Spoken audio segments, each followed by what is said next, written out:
Gunshots shattered the afternoon quiet of Crimson Valley, Arizona. The year was 1876, and peace was just a word that didn't belong in these parts. Travis Mason, once Captain Travis Black Bear Mason of the Union Army, looked up from his whiskey glass. Through the saloon's dirt-streaked window, he watched three deputies drag a man into the street. The Apache prisoner stumbled, his hands bound behind his back. Blood matted his long black hair, but his spine remained straight as steel. Travis recognized the look, a warrior preparing to die with dignity. Sheriff Harlan Cole stepped forward, his silver star catching the harsh sunlight. "By the authority vested in me," he announced to the gathering crowd, "this Apache dog will hang for horse theft and the murder of John Billings." Travis's fingers tightened around his glass. His Colt Navy 1851 hung heavy on his hip. 6 chambers, all loaded, the percussion caps fresh, a habit from the war. Always be ready. The prisoner, Hawk they called him, locked eyes with Travis just before they slipped the noose around his neck. A subtle movement of his fingers, 3 taps against his leg, then 2. Travis froze. That was no random twitch. That was 7th Cavalry Scout Division code. Friend, danger. Only men who rode with Sherman's special units would know that signal. Travis drained his whiskey and stood. 8 years since Appomattox. 8 years since he'd buried his uniform along with most of his humanity. But some oaths never expired. Darkness claimed the town.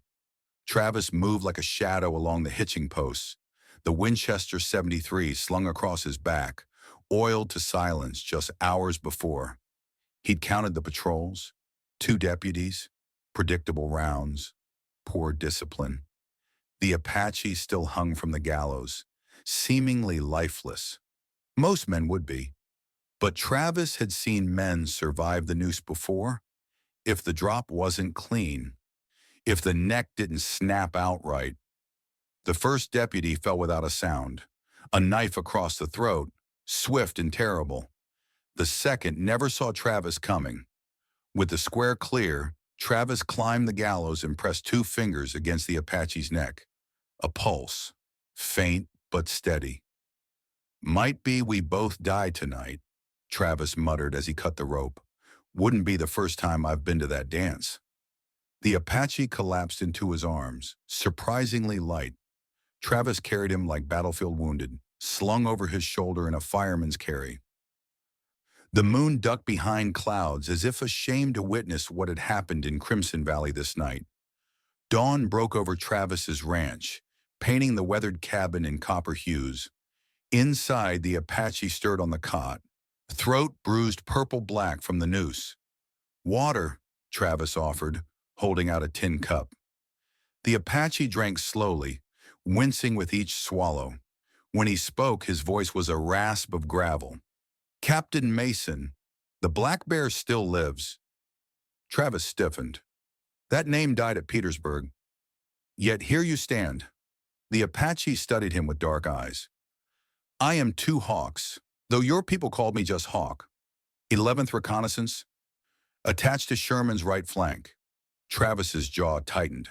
"You were Union Scout for 3 years, until Cole betrayed us at Yellow Creek."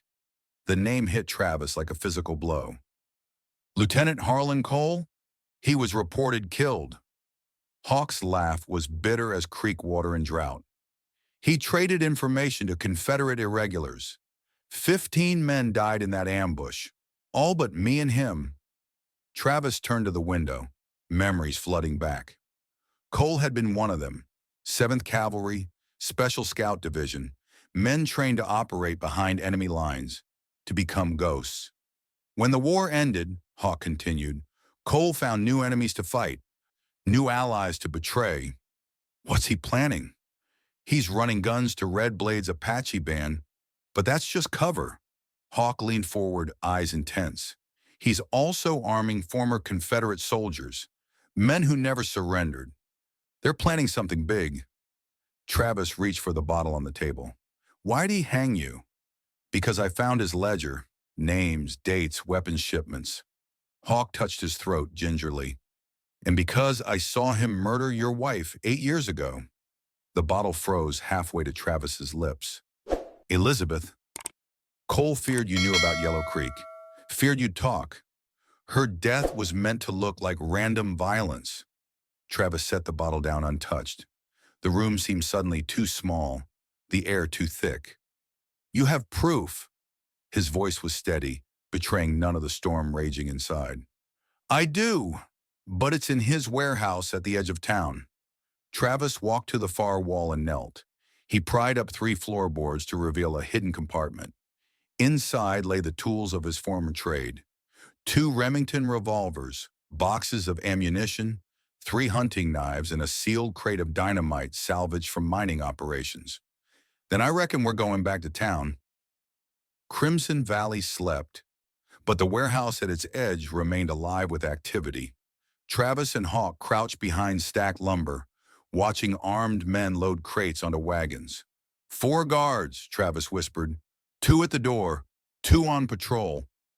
Hawk nodded. The ledger will be in his office. 2nd floor. They moved like wolves, silent, coordinated. Years of shared battlefield experience needed no words. The first guard died with Travis's knife between his ribs. The second fell to Hawk's garrote.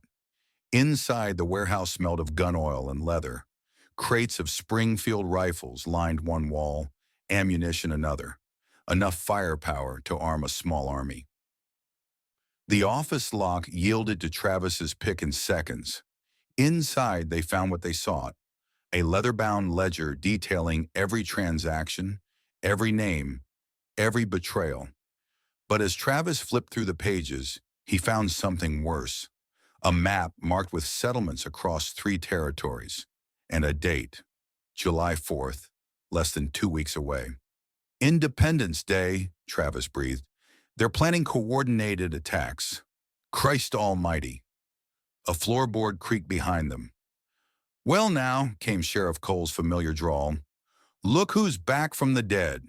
2 dead men walking.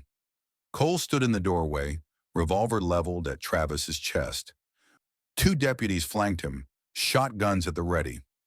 8 years I've run this town, Cole said. 8 years building something. And you just couldn't stay buried, could you, Black Bear?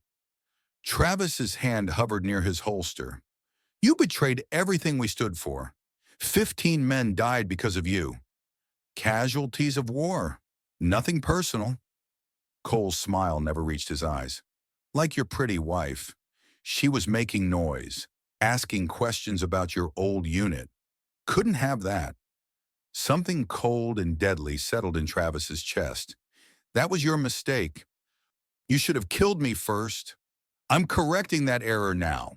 The world exploded into gunfire. Travis dove behind the desk as splinters flew. 2 shots from his Colt found the first deputy's chest. Hawk took down the second with a throwing knife to the throat. Cole fired wildly, backing toward the door. A bullet grazed Travis's arm. Another shattered the lantern, plunging the room into darkness. By the time Travis reached the hallway, Cole was gone. But the alarm had been raised. Shouts echoed across the compound. We need to move, Hawk urged, clutching the ledger. They burst from the warehouse into chaos. Guards converged from all directions. Travis fired methodically, 1 shot, 1 man down. Hawk moved like wind through grass, blade flashing in the moonlight. They reached their horses as bullets splintered the hitching post. Travis swung into the saddle, blood running down his arm. Ride, he shouted, spurring his mount forward. Behind them, Crimson Valley erupted in shouts and gunfire. But ahead lay open country and reckoning. They'll come at dawn, Travis said, checking the bandage on his arm. The wound wasn't deep, but it bled freely. Cole won't risk waiting.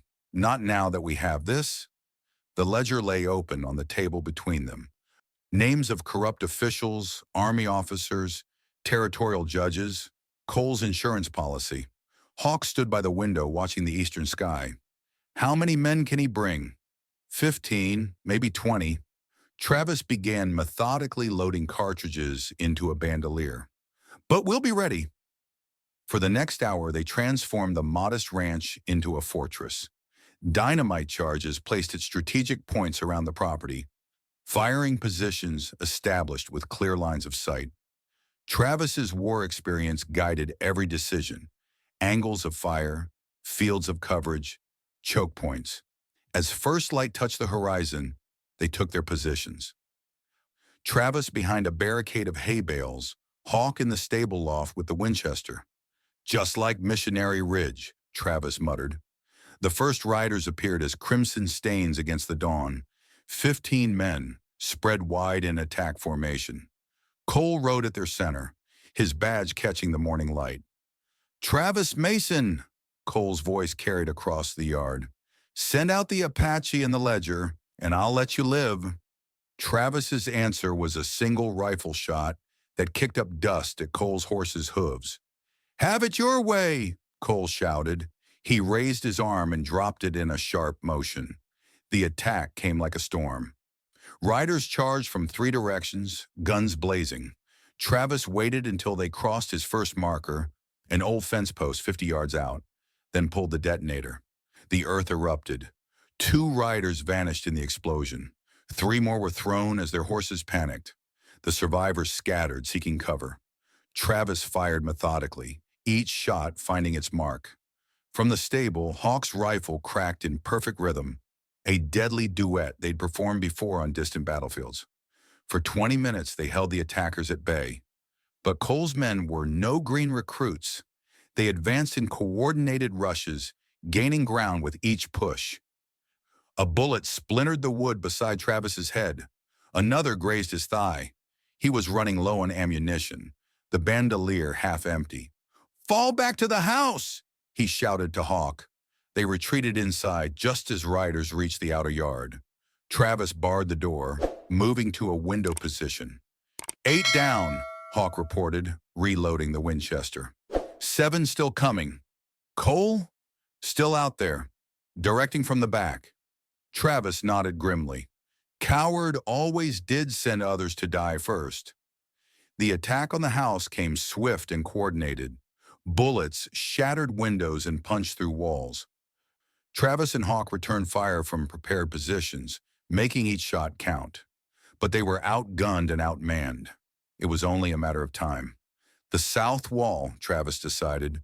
We'll blow it when they concentrate there, then break for the horses. Hawk nodded, understanding the plan without further explanation. They'd done this before, in another life. The moment came as 3 attackers rushed the south entrance. Travis triggered the final charge. The explosion tore a hole in the cabin wall, sending debris and bodies flying.